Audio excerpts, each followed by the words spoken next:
pagi, salam. Beri kemuliaan buat Allah kita yang dahsyat. Haleluya. Kita bersyukur kita boleh bersama-sama pada pagi hari ini memuliakan Tuhan, memberikan yang terbaik buat Tuhan, mengambil bagian yang terbaik untuk Tuhan. Mari kita akan sama-sama berdoa. Kita akan datang kepada Tuhan, kami bersyukur kepadamu ya Bapa. Buat kesempatan yang indah ini, kami boleh sehat, kami boleh kuat untuk kami memuliakan Engkau pada pagi hari ini. Kami menyerahkan ibadah pada pagi hari dalam tangan-Mu. Kami rindu merasakan hadirat-Mu yang luar biasa Tuhan. Kiranya Engkau melawat setiap kami, kiranya Engkau berkati setiap kami, Engkau hadir, Engkau ada untuk kami. Terima kasih Tuhan. Haleluya, haleluya. Kami bersyukur Tuhan. Kami mau mengambil bagian yang terbaik. Kami akan memuliakan Engkau, menyembah Engkau.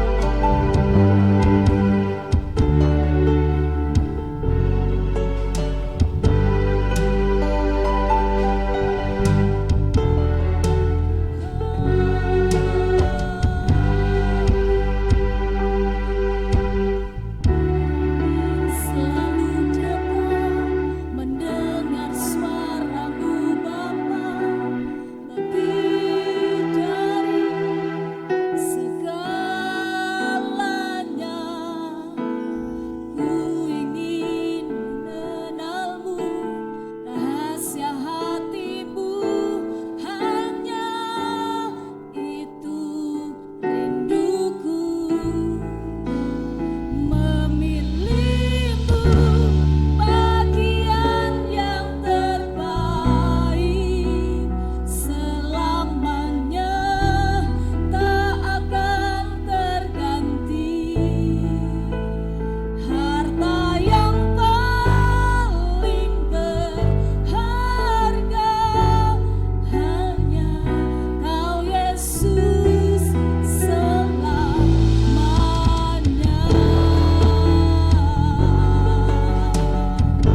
lagi mengenal-Mu Tuhan.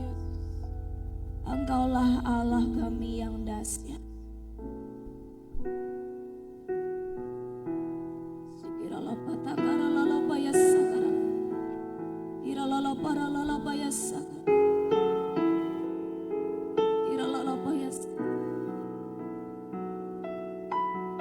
Dan ku ingin mengenal-Mu Tuhan, lebih dalam dari semua yang ku kenal. Tiada kasih yang melebihi-Mu, ku ada untuk menjadi penyembah-Mu. Dan ku ingin mengenal-Mu Tuhan. Saya udah ngomong itu saudara, lebih dalam dari semua yang ku kenal. Tiada kasih yang melebihi-Mu, ku ada untuk menjadi penyembah-Mu. Ku ingin mengenal-Mu Tuhan, lebih dalam dari semua yang ku kenal. Tiada kasih yang melebihi-Mu, ku ada untuk menjadi penyembah-Mu.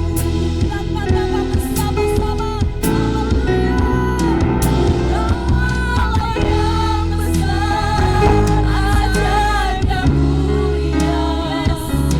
Kau Yesus yang selalu membuatku terpesona.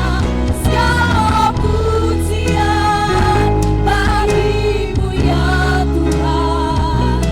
Hanya Kau yang layak ku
Amin. Mari sama-sama kita bersuka dalam Tuhan. Sebab hari ini adalah harinya Tuhan. Amin. Amin.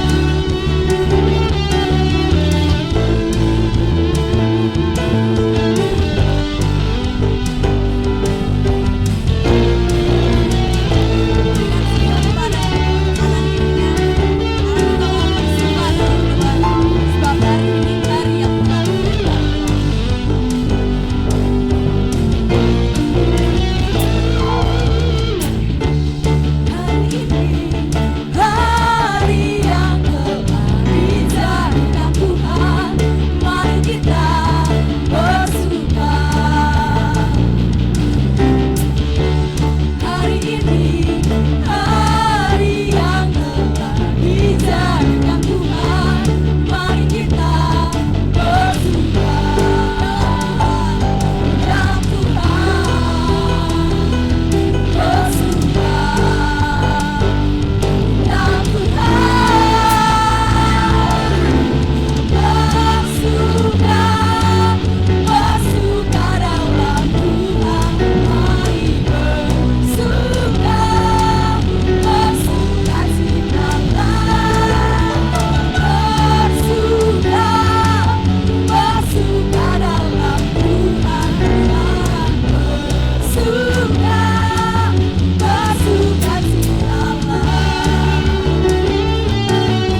kami siapkan hati untuk kita mendengarkan firman Tuhan. Kasih-Mu yang membuat kita terhubung dengan-Mu. Kasih-Mu yang layakkan hidup setiap kami untuk kami terus menyembah, memuji-Mu dalam nama Yesus.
berterima kasih pada pagi hari ini.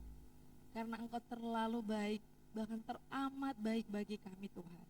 Pagi hari ini kami boleh merasakan sukacita yang luar biasa. Kami merasakan hadirat Tuhan. Kami merasakan lawatan Tuhan. Dan kami percaya di hadirat-Mu ada perkara-perkara yang ajaib yang Tuhan kerjakan bagi hidup kami. Pagi hari ini Tuhan, kami mempersiapkan hidup kami mempersiapkan hati kami untuk kami boleh bersama-sama merenungkan kebenaran firman-Mu.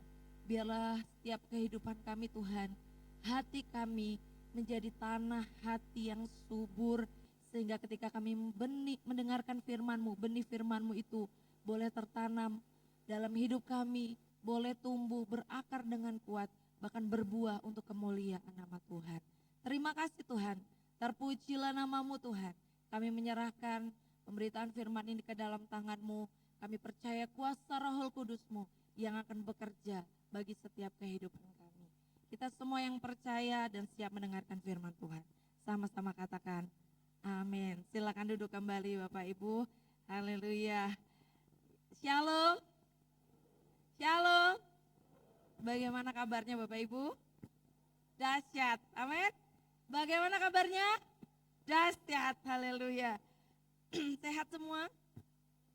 Ya, puji Tuhan. Bapak Ibu, mungkin hari ini saya agak minta maaf sedikit ya karena suaranya agak serak Bapak Ibu ya. Lagi radang tenggorokan gitu ya. Jadi kayak suaranya mungkin tapi terdengar jelas ya Bapak Ibu ya. Amin. Iya, kemarin saya sudah sempat bilang dengan Pak Gideon atau Pak Gideon aja yang firman gitu ya. Tapi Pak Gideon bilang sudah lanjut saja gitu ya. Apa suaranya masih terdengar kok katanya gitu. Ya, puji Tuhan pagi hari ini kita ada sedikit yang berbeda ya. Saya mau kita kasih tepuk tangan untuk kemuliaan nama Tuhan yang terbaik.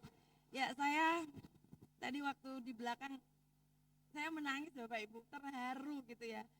Anak-anak Tuhan, remaja yang ada di tempat ini, mereka semangat mau melayani Tuhan. Secara pribadi saya terharu dan bangga mereka. Beri kemuliaan dulu untuk Tuhan Bapak Ibu. Mereka generasi-generasi penerus, kita dukung terus supaya mereka semangat untuk melayani Tuhan. Dan saya yakin dan percaya mereka adalah orang-orang yang nantinya akan dipakai luar biasa oleh Tuhan. Amin. Ya, terima kasih untuk anak-anak muda. Terima kasih juga untuk Mbak Endang ya yang sudah melatih juga sampai hari ini mereka bisa melayani, kami bisa melayani bersama-sama semua karena kebaikan Tuhan. Dan langsung saja pagi hari ini kita akan bersama-sama belajar kebenaran firman Tuhan. Ya, Bapak Ibu, pagi hari ini firman Tuhan akan saya beri tema memilih bagian yang terbaik. Amin. Kita akan buka Alkitab kita di dalam Mazmur pasal yang ke-73 ayat yang ke-26. Dan di sini juga saya sudah tuliskan, kita akan baca secara bersama-sama dalam hitungan yang ketiga. Mazmur pasal yang ke-73 ayat yang ke-26. 1, 2, 3. Sekalipun dagingku dan hatiku habis lenyap, gunung tetaplah Allah selama-lamanya. Amin. Ya, tema kita pagi hari ini adalah memilih bagian yang terbaik. Mungkin kalau kita sering mendengar ya, kalau di kisah-kisah perjanjian baru ada banyak ya bagian-bagian yang terbaik. Kita bisa melihat dari kejadian Maria dan Marta, ada banyak sekali peristiwa-peristiwa yang mungkin relate dengan tema pagi hari ini. Tetapi pagi hari ini kita akan belajar bersama-sama dalam satu ayat ini di dalam Mazmur pasal 73 ayat yang ke-26. Sebelum lebih masuk kepada firman Tuhan, Bapak Ibu, kita setuju ya bahwa hidup itu penuh dengan pilihan. Amin. Betul ya? Hidup itu penuh dengan pilihan. Setiap hari setiap hari kita pasti diperhadapkan dengan pilihan. Mungkin pilihan-pilihan yang hal-hal dari hal-hal yang kecil, dari hal-hal yang besar gitu ya. Setiap hari itu kita dituntut untuk kita bisa mengambil satu keputusan, kita harus memilih yang mana. Bahkan tidak memilih pun juga satu pilihan gitu ya. Contoh, tadi pagi, waktu kita bangun pagi, kita kira-kira Bapak Ibu apa yang pertama kali dilakukan? Berdoa. Ada yang langsung berdoa? Atau ambil HP? Pegang HP. Jujur sekali Pak kasihan ya. Pegang HP dulu, lihat apa, scroll dulu gitu ya. Nah itu juga pilihan Bapak Ibu. Dari kita bangun tidur, kita itu sudah diperhadapkan dengan pilihan. Ya, begitu kita buka mata, pilihannya apa nih yang mau kita ambil? Kita langsung berdoa atau pegang HP dulu atau apa segala macam, itu pilihan. Setelah itu, tadi Bapak Ibu waktu ke gereja nih, ya. Udah bangun, mungkin berdoa, dihadapkan lagi dengan pilihan. Wah ini cuaca dingin nih, ya hujan deras. Kira-kira aku mau mandi atau enggak ya? Mandi gak Bapak Ibu tadi? Mandi ya. Itu juga pilihan Bapak Ibu. Aku mau mandi, tuh kayaknya dingin. Aduh udahlah cuci muka aja lah ya kan. Enggak usah mandi gitu. Itu juga pilihan. Selesai mandi mau ganti baju, Bapak Ibu milih baju nggak tadi? Milih ya, atau mungkin tadi malam sudah dipersiapkan. Milih dulu aku pakai baju mana ya, aku pakai baju warna apa, itu juga pilihan Bapak Ibu. Ya, kecuali Pak Gideon. Kalau Pak Gideon nggak pernah milih, soalnya saya yang milih. Iya, dia terima beres gitu ya, pokoknya pagi siap ada tinggal pakai gitu ya. Tetapi kita itu semuanya Bapak Ibu hidup ini semuanya itu pilihan. Kalau waktu hari Kamis kemarin Bu Erni bilang waktu firman semua tergantung keputusan kita. Kenapa? Karena kita tuh memang ya itu tadi dari hal-hal kecil bahkan mungkin hal-hal yang besar ketika pilihan hidup kita waktu kita pertama kali mungkin mengenal Tuhan, kita memutuskan untuk memilih percaya kepada Tuhan, mengikut Tuhan itu juga satu pilihan ya dalam hidup ini. Nah, pada pagi hari ini kita mau belajar pilihan yang terbaik, bagian yang terbaik dalam hidup kita. Ketika kita memilih hal-hal, kita belajar dari Mazmur pasal 73 ini Bapak Ibu. Di mana Mazmur ini kita akan melihat latar belakangnya dulu Bapak Ibu. Mazmur pasal ke-73 ini ditulis oleh Asaf. Ya, jadi Mazmur itu ada beberapa penulis ya, ada Mazmur Daud. Tetapi di pasal yang ke-73 ini ditulis oleh Asaf. Siapa Asaf? Asaf itu seorang Lewi, ya. Jadi dia pelayan Tuhan. Dia itu pemimpin pujian dan penyembahan pada zaman Raja Daud. Jadi WL, ya. Seperti tadi ini WL yang sini ini Lewi semua tadi ya. Asaf itu suka pimpin pujian, WL, suka pimpin ibadah gitu ya. Jadi waktu itu memang kehidupannya tuh dia dekat dengan Tuhan, ya. Nah karena dia seorang pelayan, dia itu suka memuji Tuhan, dia seorang pemimpin pujian yang luar biasa, hidupnya itu dekat dengan Tuhan. Bahkan juga setiap hari Asaf ini melayani Tuhan. Kehidupannya dekat dengan mezbah, akrab, bahkan juga dia sudah terbiasa menaikkan pujian. Jadi kalau saya mau katakan kehidupan Asaf secara rohani nyaris sempurna Bapak Ibu. Kenapa? Karena memang dia betul-betul menyerahkan dirinya, menyerahkan hidupnya untuk melayani Tuhan pada waktu itu. Di mana lagi Asaf adalah kaum Lewi ya, jadi memang dia tugasnya untuk melayani Tuhan, untuk melayani di rumah Tuhan pada waktu itu. Karena Asaf ini seorang pemimpin pujian, pemimpin ibadah, penyembahan yang luar biasa, dia menuliskan Mazmur. Ya, ada beberapa bagian, ada beberapa pasal yang dia tuliskan Mazmur, termasuk di pasal yang ke-73 ini. Nah, Bapak Ibu, Saudara yang terkasih dalam Tuhan, meskipun dalam kehidupan Asaf secara kerohanian tadi saya katakan adalah nyaris sempurna, ya, hidupnya dekat dengan Tuhan, sepenuhnya melayani Tuhan, menyerahkan hidupnya sepenuhnya kepada Tuhan. Tetapi Asaf tidak tidak bisa kebal oleh masalah. Dia tetap punya pergumulan batin, Bapak Ibu. Asaf ini punya pergumulan batin, Asaf ini punya tekanan batin yang luar biasa pada waktu itu. Dan ketika dia menuliskan Mazmur pasal 73 ini, itu ungkapan isi hatinya. Yang pada waktu itu ketika dia memiliki satu pergumulan batin yang luar biasa, dia mengalami satu tekanan batin yang luar biasa, karena dia sebagai seorang pelayan Tuhan, dia tuliskan Mazmur ini Bapak Ibu. Nah kita belajar, ada bagian-bagian yang Asaf pilih menjadi bagian yang terbaik dalam kehidupannya. Makanya tadi di ayat yang ke-27 ya, di pasal yang ke-27 tadi Asaf mengatakan apa? Sekalipun dagingku dan hatiku habis lenyap, ya, dan gunung batuku dan bagianku tetaplah Allah selama-lamanya. Kita belajar Bapak Ibu. Nah, jadi kita sebagai orang percaya Bapak Ibu, ya ketika kita mengikut Tuhan, kita sudah mengiring Tuhan, Bapak Ibu jangan berpikir bahwa kita itu tidak akan punya pergumulan hidup. Ya, sebagaimanapun kita dekatnya dengan Tuhan, tetap pasti kita punya pergumulan masing-masing. Kita hidup dekat dengan Tuhan itu bukan selalu hidup kita itu tanpa masalah, tidak Bapak Ibu. Tapi pergumulan itu pasti akan tetap ada. Tetapi bagaimana kita bisa memilih bagian yang terbaik dalam hidup kita? Kita belajar dari seorang Asaf. Ya, selanjutnya Bapak Ibu, apa sih yang menjadi pergumulan batin Asaf pada waktu itu sebagai seorang pelayan Tuhan yang hidupnya dekat kepada Tuhan, tetapi ternyata hatinya masih punya pergumulan yang luar biasa. Kalau kita belajar dari Mazmur pasal 73 ini, mungkin dari pasal ayat pertama sampai terakhir, ada beberapa bagian.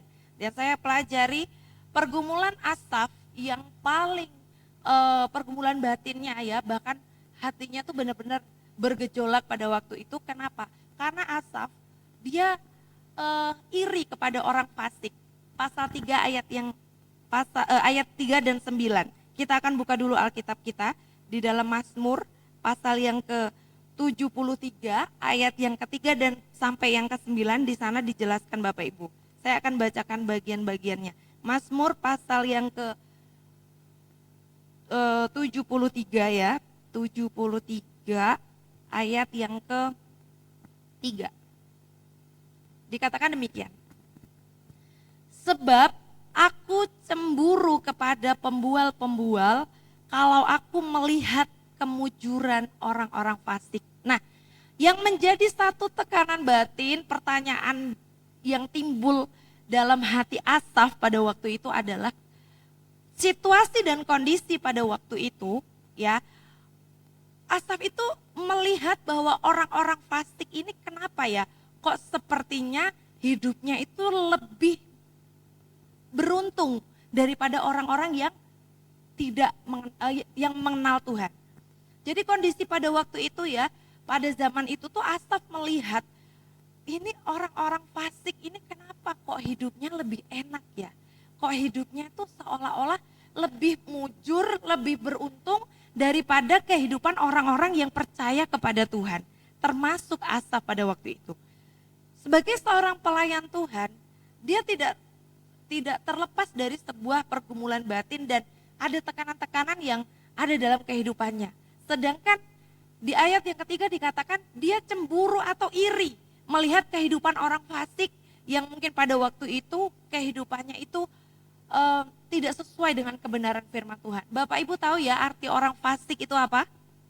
Orang fasik itu tahu kebenaran tapi tidak mau melakukan. Ya, nanti kita cek satu-satu. Kenapa Asaf iri? Ya, di ayat yang ketiga sampai yang ke-9 di sana dijelaskan, kalau saya ringkaskan ya, apa yang menimbulkan iri hati dari Asaf. Asaf itu melihat orang-orang fasik lebih sehat dan kuat. Bahkan dikatakan badannya gemuk-gemuk, sehat, kuat. Hidupnya nyaman, seolah-olah tanpa masalah. Nggak ada penderitaan, nggak ada kesusahan yang terlihat. Ya, saya akan bacakan. Ayat yang keempat selanjutnya. Sebab kesakitan tidak ada pada mereka. Mereka ini orang fasik Bapak Ibu. Sehat dan gemuk tubuh mereka. Mereka tidak mengalami kesusahan manusia. Dan mereka tidak kena tulah seperti orang lain. Asaf melihat ini menjadi satu hal yang menggoncangkan iman dan hatinya. Kenapa ini bisa terjadi? Bukankah janji Tuhan bahwa orang yang hidup benar, orang yang dekat dengan Tuhan akan diberkati? Tetapi kenapa yang terjadi fakta sebaliknya? Justru orang-orang fasik dikatakan, orang-orang yang tidak taat akan firman Tuhan, orang-orang yang hidupnya semaunya, justru kok malah dia diberkati. Bahkan Asaf sampai bilang apa? Mereka tidak mengalami kesusahan manusia. Ya, dan mereka tidak kena tulah seperti orang lain. Ini berbanding terbalik Bapak Ibu dengan yang dilakukan ya. Tadi saya katakan nih orang-orang fasik hidupnya itu dia sombong, tidak takut Tuhan. Perkataannya jahat. Di situ Asaf tuliskan. Hidup semaunya. Tetapi kenapa tetap berhasil Bapak Ibu? Ini yang menjadi pertanyaan besar dalam hidup Asaf.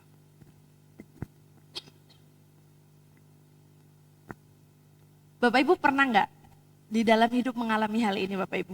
Mungkin pernah sekali atau dua kali atau bahkan mungkin sering merasa bahwa kok kayaknya hidupku tuh, aku tuh sebenarnya udah berserah loh sama Tuhan. Aku udah mempersembahkan hidupku sepenuhnya loh sama Tuhan. Aku tuh udah hidup benar-benar takut akan Tuhan. Kok kenapa ya? Tapi seolah-olah hidupku tidak jauh lebih baik dari mereka. Orang-orang yang mungkin tidak takut Tuhan, orang-orang bahkan mungkin orang-orang yang tidak mengenal Tuhan. Mungkin pernah berpikir demikian, Bapak Ibu ini manusiawi. Ya, Asaf mengalami hal ini Bapak Ibu. Asaf mengalami gejolak yang luar biasa dalam kehidupannya. Bahkan kalau di akhir-akhir ayat dikatakan Asaf ini hampir goyah imannya Bapak Ibu. Sebagai pelayan Tuhan yang hidupnya dekat dengan Tuhan, dihadapkan dengan situasi seperti ini, Asaf itu hampir goyah imannya Bapak Ibu. Ya, karena apa? Karena memang yang dia lihat itu fakta. Betul-betul dia nyata, apa yang ada di depan mata, dia melihat. Jadi ada iri, ya kalau dia bahasa dia cemburu. Kenapa Tuhan? Harusnya kan gak seperti ini Tuhan. Harusnya mungkin aku yang dekat sama Tuhan, aku yang lebih diberkati, aku yang lebih mungkin dari segala-galanya daripada mereka. Asaf berpikir secara logika manusia Bapak Ibu, dan ini wajar. Yang kedua, apa sih yang menjadi gejolak dalam hidup Asaf selain dia iri kepada orang fasik karena keadaan dan kondisi pada waktu itu? Asaf itu kecewa melihat ketidakadilan. Karena Asaf ya dalam tanda kutip dia melihat situasi dan kondisi yang terjadi pada waktu itu enggak adil. Ini enggak adil ini. Mana janjimu Tuhan? Aku sebagai orang yang dekat sama Tuhan malah mengalami kesengsaraan. Makanya dikatakan di ayat yang ke-16.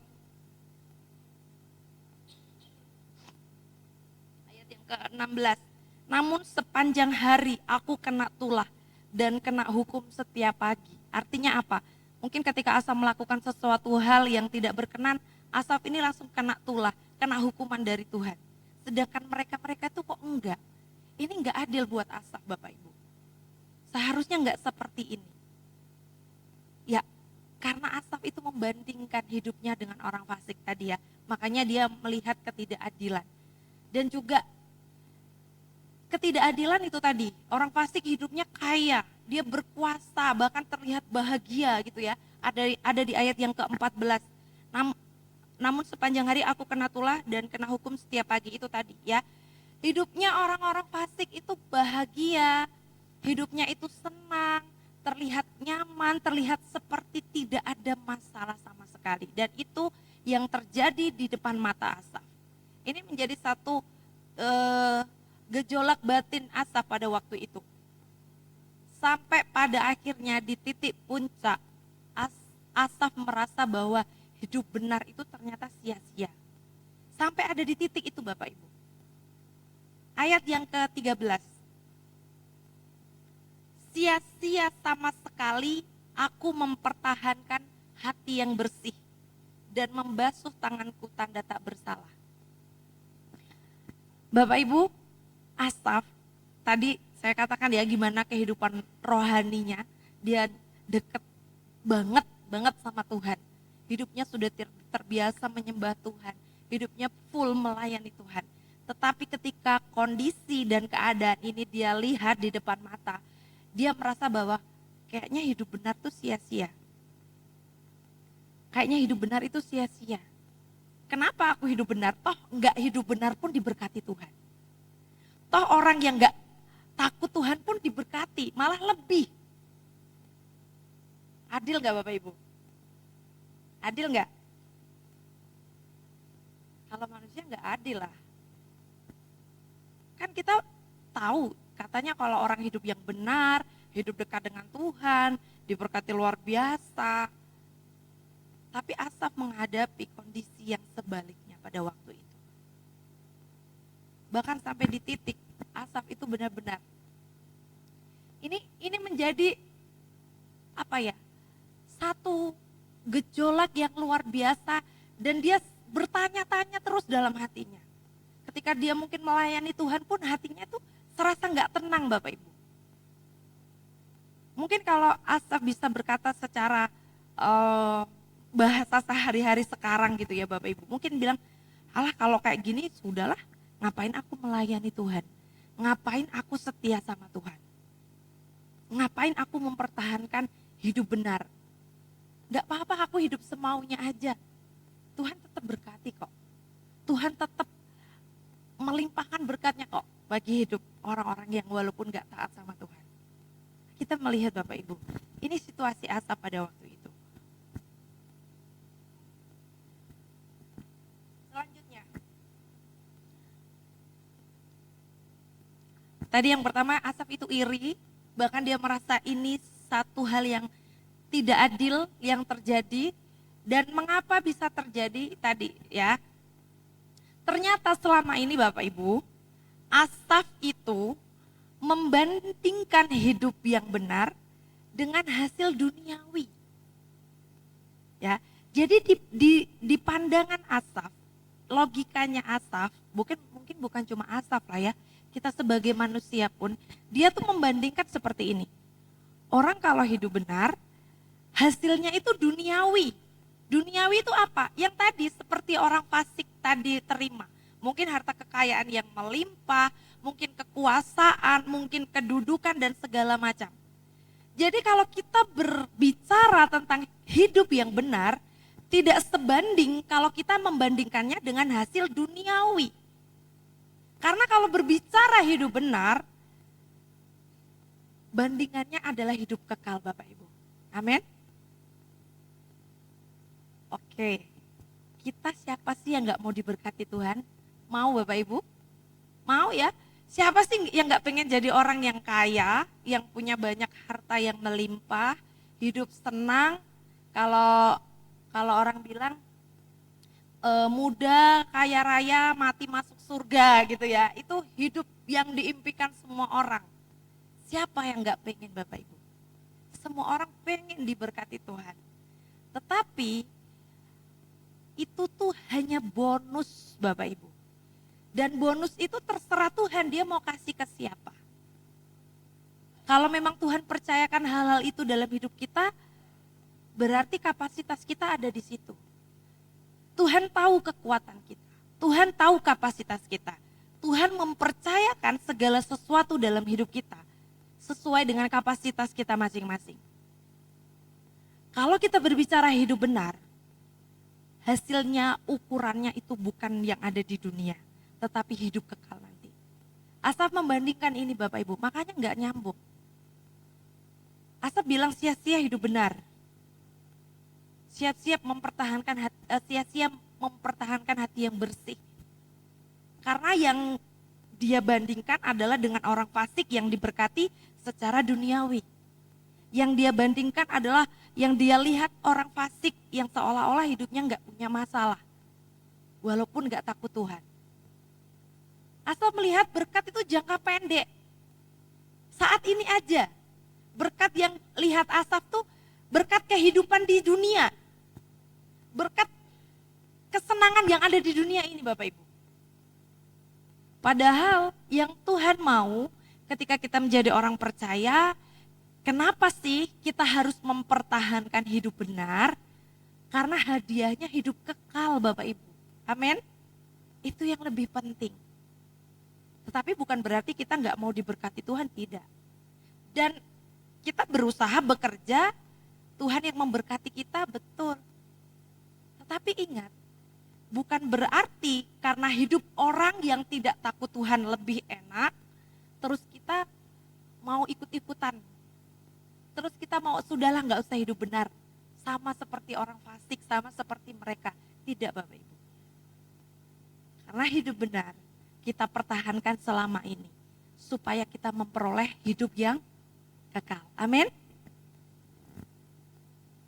Pilih mana Bapak Ibu? Hasil duniawi atau hidup yang kekal? Pilih mana Bapak Ibu? Betul, pilih dua-duanya dong. Kalau saya nggak mau pilih satu ya, pilih dua-duanya. Makanya hiduplah benar. Amin. Kalau mau dua-duanya hiduplah benar. Kita diberkati Tuhan. Hidup kita diberkati materi, jasmani, semua diberkati Tuhan. Kita bersyukur. Tetapi yang penting, yang terpenting, bagian yang terbaik adalah ketika kita menerima hidup yang kekal. Katakan amin. Beri kemuliaan bagi Allah kita. Haleluya. Selanjutnya Bapak Ibu. Ketika Asaf sudah mengalami ini ya, dia sudah kecewa dengan keadaan. Dia bahkan iri, kenapa seperti ini. Dia merasa nggak adil. Bahkan Asaf merasa sia-sia hidupnya. Sudah melayani Tuhan, sia-sia hidupnya. Hidup benar. Tetapi kita mau melihat bagaimana titik balik hidup Asaf. Ya, dari kondisi hati yang terguncang karena keadaan, tapi dia mengalami titik balik kehidupan yang luar biasa. Ayat yang ke-17 Bapak Ibu. Kita baca. Ayat yang ke-17. Saya akan bacakan. Sampai aku masuk ke dalam tempat kudus Allah dan memperhatikan kesudahan mereka. Sesungguhnya di tempat-tempat licin kau taruh mereka, kau jatuhkan mereka sehingga hancur. 19. Betapa binasa mereka dalam sekejap mata, lenyap habis oleh karena kedahsyatan. Nah, titik balik hidup Asaf dari hal yang mengguncang imannya, ketika dia dikatakan ayat yang ke-17, dia masuk ke dalam tempat kudus Allah. Artinya waktu Asaf menyembah Tuhan, waktu Asaf hidupnya bergejolak, dia bertanya kepada Tuhan, kenapa Tuhan? Dan Asaf mengalami hadirat Tuhan pada waktu itu. Hadirat Tuhan yang mengubah hidup Asaf. Titik balik hidup Asaf dimulai dari dalam hadirat Tuhan. Karena dia masuk ke dalam rumah yang kudus pada waktu itu. Nah, hadirat Tuhan yang membuat titik balik hidup Asaf itu adalah bukan keadaan yang berubah Bapak Ibu. Keadaannya tetap sama. Tetapi sudut pandang kehidupan Asaf itu yang berubah. Kondisinya tetap sama pada waktu itu. Gak ada yang berubah. Orang fasik tetaplah seperti itu. Orang benar juga tetaplah seperti ini. Tetapi ketika dia mengalami hadirat Tuhan, ketika dia menyembah Tuhan, hidupnya diubahkan, dia memiliki satu sudut pandang yang berubah. Asaf bisa melihat dari sudut pandang Allah. Nah, apa yang Asaf lihat Bapak Ibu? Ya, yang pertama ternyata Bapak Ibu, orang fasik itu walaupun tadi terlihat hidupnya seperti tadi ya, nyaman, gak ada masalah, hidup diberkati Tuhan luar biasa, sehat, kuat, pokoknya berlimpah. Sepertinya tuh betul-betul sempurna hidupnya secara duniawi. Tetapi ternyata kehidupan orang fasik itu tadi menuju kepada kebinasaan Bapak Ibu. Asal melihat di ayat yang ke-18. Sesungguhnya di tempat-tempat licin kau taruh mereka. Kau itu K-nya besar berarti Allah ya. Kau jatuhkan mereka sehingga hancur. Kenapa sih? Ternyata perjalanan hidup orang fasik yang kelihatan enak dan baik-baik tadi sebenarnya ada di jalan yang licin, Bapak Ibu. Artinya apa? Mudah jatuh. Sedikit saja tergelincir dia jatuh.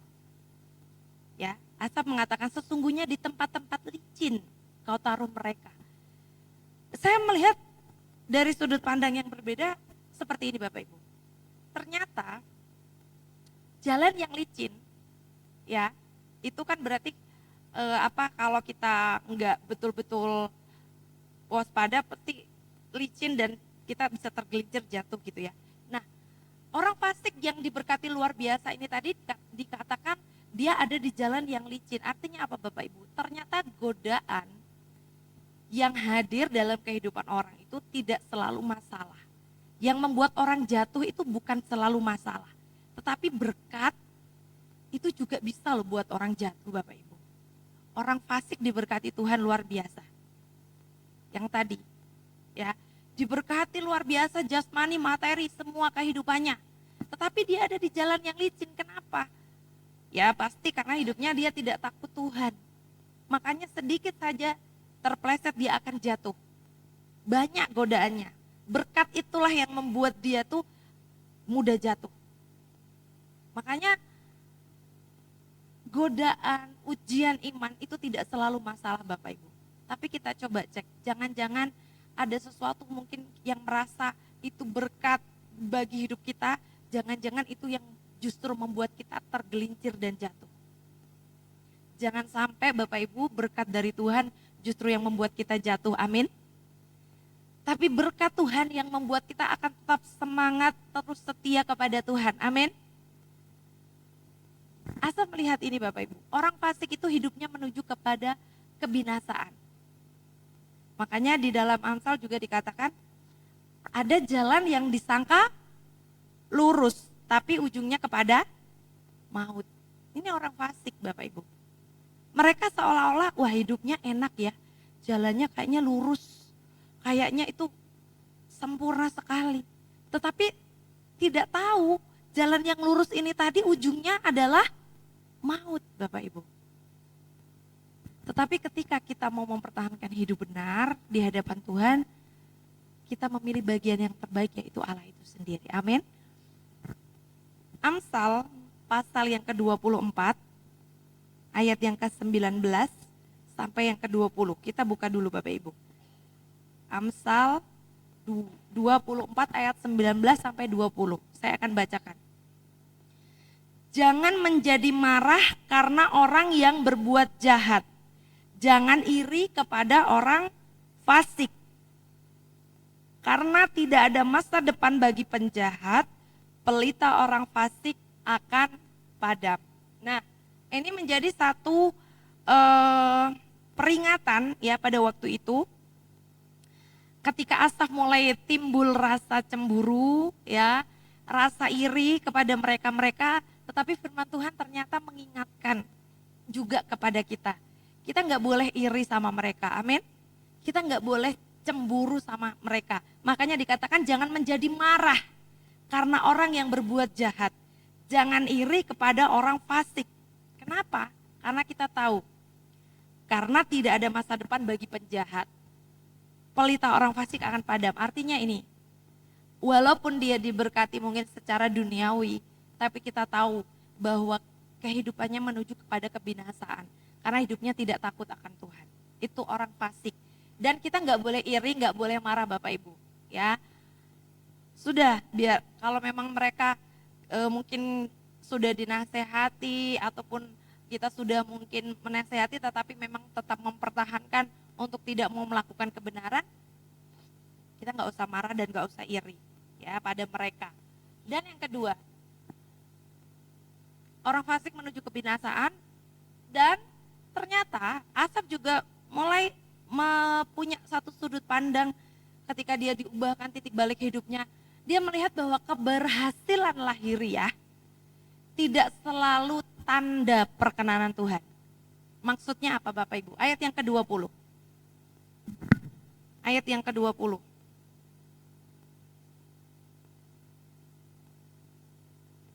Seperti mimpi pada waktu terbangun ya Tuhan, pada waktu terjaga, rupa mereka kau pandang hina. Bapak Ibu, tanda diberkati secara lahiriah itu bukan berarti dia dapat perkenanan Tuhan. Tidak selalu Bapak Ibu, tidak selalu ya, berarti ada, tapi tidak selalu. Nah, awalnya Asaf berpikir kalau orang yang diberkati secara lahiriah, duniawi itu udah hidupnya pasti berkenan sama Tuhan. Asaf berpikir seperti itu awalnya. Tetapi ketika dia sudah punya titik balik kehidupan, punya sudut pandang yang berbeda, dia baru tahu bahwa tidak semua berkat secara lahiriah itu tandanya bahwa Tuhan berkenan. Tidak selalu Bapak Ibu. Jadi kita harus betul-betul, oke Tuhan. Yang penting adalah ketika hidup kita dikenan Tuhan. Amin. Gak apa-apa hidup kita sebagai orang Kristen, mungkin kita cukup diberkati Tuhan. Mungkin hidup kita tidak sesempurna orang lain. Mungkin hidup kita tidak sebahagia orang lain yang tidak kenal Tuhan. Mungkin hidup kita jauh dibanding orang-orang yang tidak kenal Tuhan. Secara mungkin materi, secara mungkin berkat-berkat yang lain, secara lahiriah. Gak masalah Bapak Ibu. Tapi yang paling penting adalah ketika hidup kita diberkati Tuhan dan hidup kita berkenan di hadapan Tuhan. Amin. Karena perkenanan Tuhan itu yang penting dibandingkan segalanya. Karena itu bagian yang terbaik dalam hidup kita. Makanya di Injil juga dikatakan apa? Buat apa manusia punya segalanya, punya seisi dunia, tapi dia kehilangan nyawanya, keselamatan. Gak ada gunanya Bapak Ibu. Jadi yang lebih penting adalah perkenanan Tuhan yang ada dalam hidup kita, yang akan membawa hidup kita sampai kepada kehidupan yang kekal. Itu yang lebih penting. Tapi ingat tadi ya saya katakan, kita tetap pilih dua-duanya. Ya. Diberkati Tuhan, iya. Hidup berkenan juga, iya. Amin. Itu yang luar biasa Bapak Ibu. Dan pada pagi hari ini kita belajar ya titik balik kehidupan Asaf yang diubahkan secara luar biasa kepada kehidupan yang lebih baik untuk dia punya sudut pandang yang berbeda. Dan bagian yang terakhir, kalau saya mau katakan ketika kita sudah melihat tadi kejadian demi kejadian, kita sudah melihat bagaimana kondisi Asaf dari hidup yang punya gejolak hati, imannya yang hampir goyah, dia diubahkan, punya pemikiran yang benar ya, dan dia tidak lagi mengukur segala sesuatu dari lahiriah, tetapi dari hidup yang benar. Saya mau katakan ini Asaf memilih bagian yang terbaik Bapak Ibu. Kenapa Bapak Ibu? Ayat yang pertama tadi yang kita baca ya, ayat yang ke-17, ayat yang ke-26, ayat pokok kita. Asaf memilih bagian yang terbaik sampai di titik dia tuliskan dalam Mazmurnya, ayat yang ini dia bilang apa? Sekalipun dagingku dan hatiku habis lenyap, gunung batuku dan bagianku tetaplah Allah selama-lamanya. Asaf sampai ada di titik ini hidupnya diubahkan, dia berkata apa? Bagian yang terbaik itu adalah Allah Bapak Ibu. Bahkan Asaf mengatakan apa? Allah itu loh gunung batuku, tempat perlindungan yang kuat. Bapak Ibu, gunung batu itu apa sih? Pada zaman dulu gunung batu itu digunakan untuk tempat berlindung. Jadi kalau ada orang-orang yang bersembunyi dari kejaran-kejaran musuh, mereka tuh bersembunyinya di gunung gunung-gunung batu ya. Daud juga pernah waktu itu sembunyi gitu ya dari kejaran-kejaran musuh, dan di gunung batu ini adalah tempat sembunyi paling nyaman, paling aman karena musuh susah untuk mendapatkan. Asaf berkata bahwa bagian yang terbaik ketika aku memilih Allah dalam hidupku dibanding hal-hal yang lain, dia berkata Allah adalah gunung batu. Artinya apa? Dia melihat mungkin orang-orang fasik hidupnya nyaman, enak, tetapi dia lebih memilih Allah untuk tetap percaya kepada Allah. Kenapa? Karena Allah gunung batu. Dia juga punya tempat perlindungan yang buat hidupnya nyaman. Amin. Dia juga punya tempat perlindungan yang buat hidupnya itu tenang. Yang buat hidupnya itu terasa aman, yaitu apa? Allah. Karena dia gunung batu yang melindungi, yang membuat hidupnya aman. Artinya apa Bapak Ibu? Walaupun hidup Asaf banyak masalah, dagingku dan hatiku habis lenyap. Walaupun mungkin kehidupan Asaf banyak pergumulan, berbeban berat, hatinya tertekan oleh situasi keadaan apapun, tetapi Asaf bisa berkata Allah adalah gunung batuku yang memberi perlindungan, keamanan, dan dia bisa hidup merasa nyaman. Amin. Bapak Ibu, kita sebagai orang percaya, kalau kita punya bagian yang terbaik itu, yaitu Allah. Yakinlah Bapak Ibu, masalah apapun kecil karena kita punya gunung batu. Amin. Asalkan bagian itu ada dalam hidup kita. Yang terbaik itu dalam hidup kita. Amin. Masalah sebesar apa sih? Pergumulan sebesar apa sih? Lebih besar gunung batu kita. Tempat kita berlindung. Tempat hidup kita bisa terasa aman. Bukan berarti kita nggak punya masalah Bapak Ibu. Kita tetap punya masalah masing-masing. Kita tetap punya pergumulan masing-masing. Tetapi masalah pergumulan itu kita lewati karena kita tetap punya sukacita, kita punya perlindungan daripada Tuhan. Amin. Yang terakhir Bapak Ibu, memilih Allah sebagai bagian yang terbaik dalam hidup kita. Itu bukan sekedar berkatnya. Tadi saya udah bilang, bukan sekedar harta dunia, lahiriah, materi, bukan sekedar itu Bapak Ibu. Itu bonus Bapak Ibu. Ratapan pasal 3 ayat 24 sampai 25 dikatakan, Tuhan adalah bagianku, kata jiwaku. Oleh sebab itu aku berharap kepadanya. Tuhan adalah baik bagi orang yang berharap kepadanya, bagi jiwa yang mencari Dia. Kita memilih bagian yang terbaik, kita memilih tetap percaya kepada Allah menjadi bagian yang terbaik dalam hidup kita, karena di dalam Allah ada pengharapan. Amin. Karena di dalam Allah kita punya pengharapan. Bahkan dikatakan di Roma dikatakan apa? Pengharapan tidak akan mengecewakan. Pengharapan di dalam Tuhan tidak mengecewakan Bapak Ibu. Jadi apapun kondisi kita, keadaan kita, situasi hidup kita, kita punya pengharapan karena kita punya bagian yang terbaik dalam hidup kita. Katakan amin. Gak usah takut Bapak Ibu menghadapi situasi, kondisi apapun, sesulit apapun. Katakan, ini saya sudah berulang-ulang menyampaikan ini ya. Satu kalimat yang benar-benar memberkati hidup saya. Kita mau katakan, hei masalah, aku punya Tuhan yang besar. Ya, masalah aku, kan kita sering gini ya kalau manusia, Tuhan aku punya masalah yang besar Tuhan, aku gak mampu Tuhan, gimana Tuhan, masalahku tuh sangat besar. Ayo kita rubah, sekarang kita bilang sama Tuhan, hai masalah, aku lebih lagi punya Tuhan yang besar dibanding kamu. Amin. Aku lebih lagi punya Tuhan sebagai gunung batu, sumber pengharapan. Bahkan pengharapan di dalam Tuhan tidak akan pernah mengecewakan.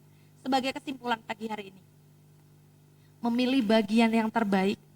Bagian yang terbaik itu siapa Bapak Ibu? Asaf katakan bagian yang terbaik adalah Allah itu sendiri. Jangan sampai kita kehilangan bagian yang terbaik. Kalau kisah Maria dan Marta, kita juga sudah tahu mungkin ya, Maria mengambil bagian yang terbaik ketika dia duduk dekat di kaki Tuhan. Dia punya bagian terbaik itu yang tidak akan pernah diambil daripadanya. Asaf mengatakan, hatiku dan dagingku bisa habis lenyap. Segala sesuatu yang ada di hidup ini bisa lenyap Bapak Ibu. Mungkin orang-orang bisa meninggalkan kita, orang-orang bisa mengkhianati kita, orang-orang bisa menyakiti hati kita. Tetapi kita ketika punya bagian yang terbaik itu, yaitu Allah itu sendiri dalam hidup kita, kita tetap punya segalanya. Amin. Kita boleh kehilangan apapun, mungkin hal-hal yang berharga dalam hidup ini. Selama kita tidak kehilangan bagian yang terbaik, selama kita tidak kehilangan Tuhan, selama kita tidak kehilangan Allah, kita tidak kehilangan apapun. Amin. Kita tetap punya segalanya. Masalah boleh ada Bapak Ibu. Tetapi masalah terbesar adalah ketika kita kehilangan bagian yang terbaik itu dalam hidup kita. Makanya kita harus memilih bagian yang terbaik di atas segalanya. Amin. Kita memilih Allah. Dari segala hal yang ada di dunia ini, kita tetap pilih Dia. Karena dia jadi bagian yang terbaik. Di dalam dia ada kekuatan, di dalam dia ada pengharapan. Amin Bapak Ibu. Mau kita diberkati Tuhan? Amin. Mau kita diberkati luar biasa, diberkati dalam segala hal, amin. Amin. Jadikan dulu Allah sebagai bagian yang terbaik dan jangan sampai kita kehilangan bagian itu Bapak Ibu. Kita harus pertahankan sampai nanti pada kesudahannya. Puji nama Tuhan. Mungkin itu yang bisa saya sampaikan pada saat pagi hari ini. Saya mengundang tim WL, singer, pemain musik untuk maju ke depan. Dan pagi hari ini kita sudah sama-sama belajar Bapak Ibu. Ayo kita tetap memilih bagian yang terbaik itu dalam hidup kita semuanya. Karena kita tahu tidak ada hal yang lebih luar biasa, tidak ada hal yang lebih penting, tidak ada hal yang lebih baik, yang terbaik selain daripada Allah itu sendiri dalam hidup kita. Kita angkat pujian bagian yang terbaik.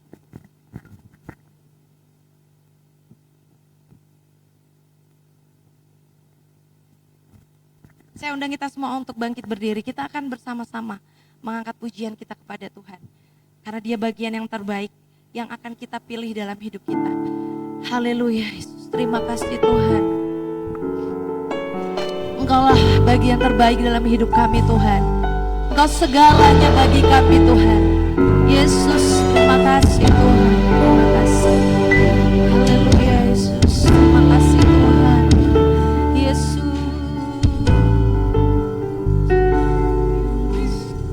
Terima kasih Tuhan. Terima kasih Yesus.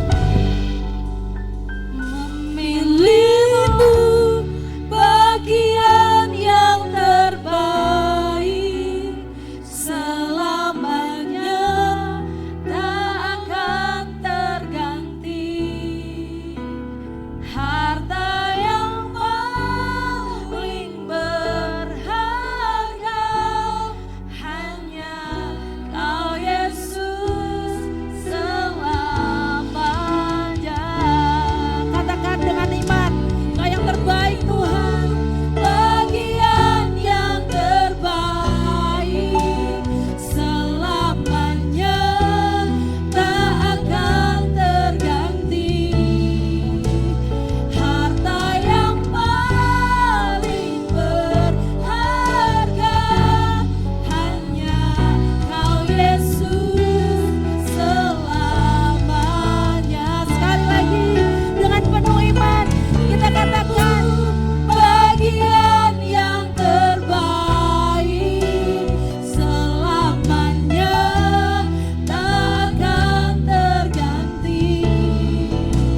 mau berkata selamanya Yesus, tetapi Yesus dalam hidup kami Tuhan.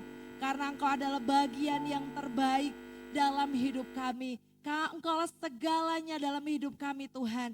Kami percaya ketika kami mempunyai bagian yang terbaik itu, yaitu Engkau Allah sendiri ada dalam hidup kami. Menjadi bagian hidup dalam hidup kami.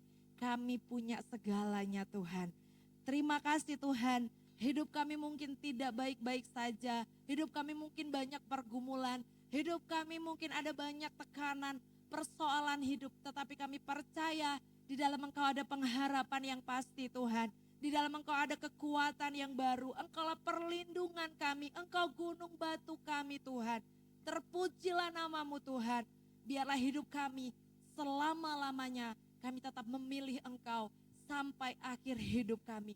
Kau dapati kami sebagai orang-orang yang terus setia kepada Engkau Tuhan. Karena kami tahu ada kehidupan yang kekal yang Tuhan akan janjikan dan Tuhan akan berikan bagi setiap kami yang tetap memilih Engkau sebagai bagian yang terbaik dalam hidup kami. Terpujilah namamu Tuhan. Dalam nama Yesus kita yang sudah diberkati Tuhan, sama-sama katakan amin. Beri kemuliaan bagi Allah kita. Silakan duduk kembali Bapak Ibu. Saya kembalikan kepada W.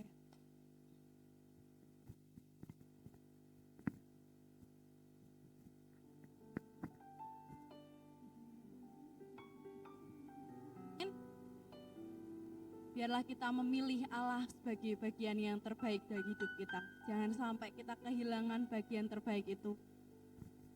Sebelum kita mendengarkan warta gereja, kami ucapkan terima kasih kepada KLC untuk kebenaran firman-Nya. Biarlah kiranya bejana yang tertuang dipenuhkan kembali oleh Tuhan. Mari sama-sama kita buka untuk warta kita. Selama bulan Desember ini untuk ibadah WBI, Family Altar, Pria Hebat, Youth, semua masih diliburkan. Untuk doa pengerja tetap ada nanti hari Kamis tanggal 18 Desember 2025 jam 18.30 di gereja WL Ibu Asih, firman Bapak Kasihan dan musik Bapak Tio dan Saudara Aan.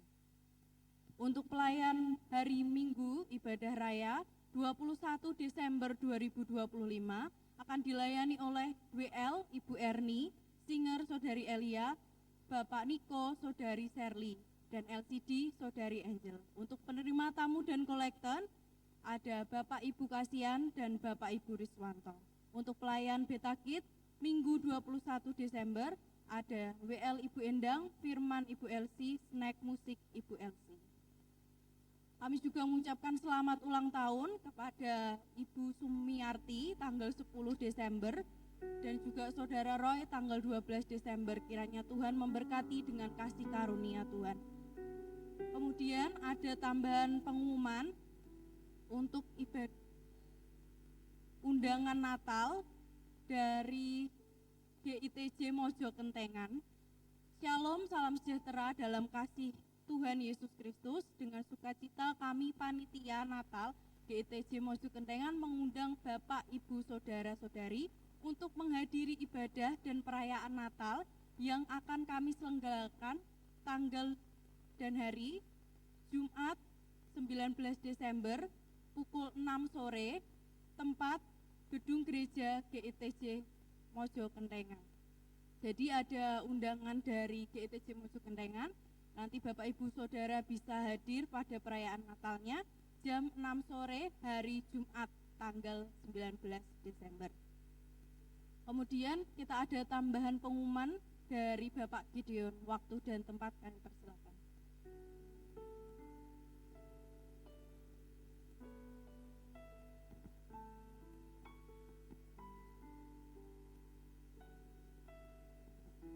Shalom Bapak Ibu.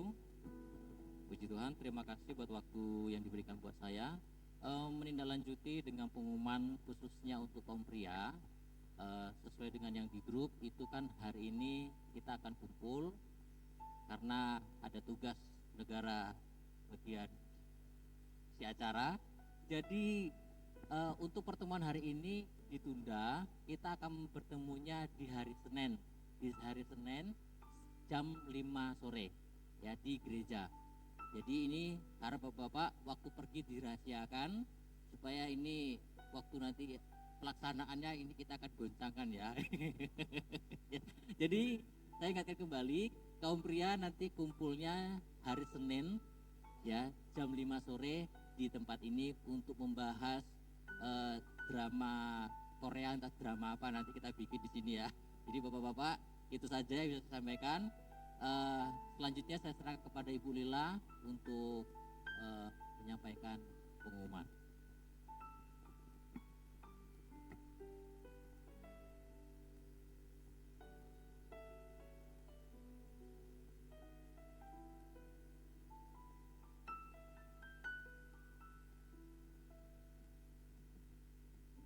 Shalom Bapak Ibu yang dikasihi Tuhan. Sebagai bendahara Natal, saya ingin menyampaikan beberapa pengumuman tentang keuangan Natal.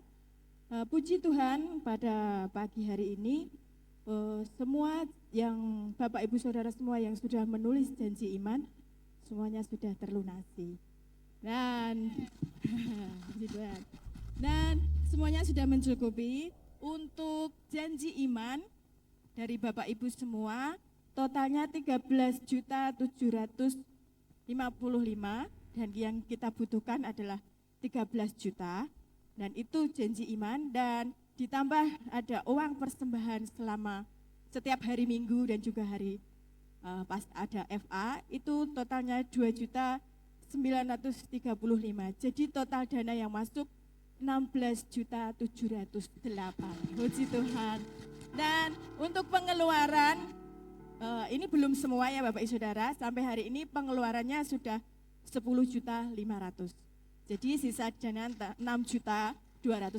Puji Tuhan, beri sorak-sorai buat Allah kita luar biasa baik. Tuhan mencukupkan segala yang kita perlukan, dan terima kasih untuk jemaat Tuhan Betani Kelet yang sudah diberkati Tuhan untuk memberkati gereja kita. Terima kasih, Tuhan Yesus memberkati.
Semakin semangat ya menyambut Natal 2025.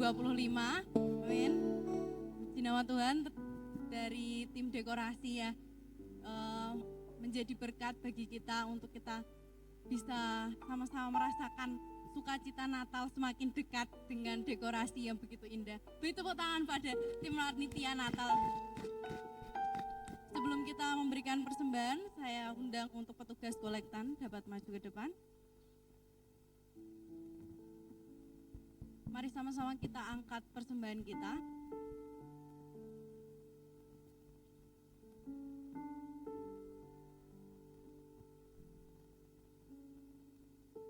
Kami datang kepadamu Tuhan dengan penuh ucapan syukur Tuhan kepadamu. Biarlah persembahan yang kami naikkan ini Tuhan, tangan-tangan yang terangkat Tuhan, persembahan syukur kami, persembahan yang apapun itu Tuhan, kami percaya, kami persembahkan dengan kerelaan hati dan penuh sukacita Tuhan. Biarlah kiranya Tuhan memberkati setiap persembahan kami, pakai persembahan kami untuk menjadi berkat bagi gereja-Mu Tuhan di tempat ini Tuhan. Dan juga Tuhan tambah-tambahkan berkat pada setiap kami, kelimpahan, kecukupan Engkau berikan kepada setiap kami. Engkau memberkati hamba-hamba-Mu yang mengambil persembahan pada pagi ini. Biarlah kiranya kasih kemurahan Tuhan ada menyertai mereka. Terpujilah nama-Mu Tuhan, kami siap memberikan persembahan yang terbaik ini bagi-Mu. Terpujilah nama-Mu, haleluya, amin.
Shalom Bapak Ibu Saudara yang kasih Tuhan. Luar biasa hari ini ya. Ya terima kasih para youth ya, antusias all out ya untuk Tuhan, juga untuk tim musik, untuk ya semuanya yang multimedia, soundman, penerima tamu ya, untuk guru sekolah minggu, kolektan, pemain tamborin, semuanya luar biasa. Terima kasih. Tuhan Yesus memberkati. Saya mengucapkan selamat ulang tahun buat yang berulang tahun pada minggu ini, yaitu Ibu Sumiarti, ya ibunya Mas Aan, tanggal 10 Desember, juga untuk Saudara Roy, tanggal 12 Desember, tanggalnya baik ya, 12-12 ya, Bapak Mas Roy, ya kiranya Tuhan berkati, kiranya Tuhan akan terus memberikan berkat-berkat yang terbaik di dalam hidup mereka masing-masing. Terima kasih juga buat seksi dekorasi ya yang sudah dengan susah payah ya cari online untuk aksesoris Natal, tapi akhirnya luar biasa saya melihat dekorasi hari ini ya, sungguh kreativitas. Nanti kalau mau selfie hati-hati ya Bapak Ibu, karena ini semua spon, jangan kesenggol ya. Kalau selfie monggo silahkan, tapi hati-hati ya. Terima kasih buat seksi dekorasi, juga untuk semuanya ya, panitia Natal, untuk dananya juga sudah dicukupkan sama Tuhan. Terima kasih juga. Saya tadi mau ngomong apa ya, saya lupa ya.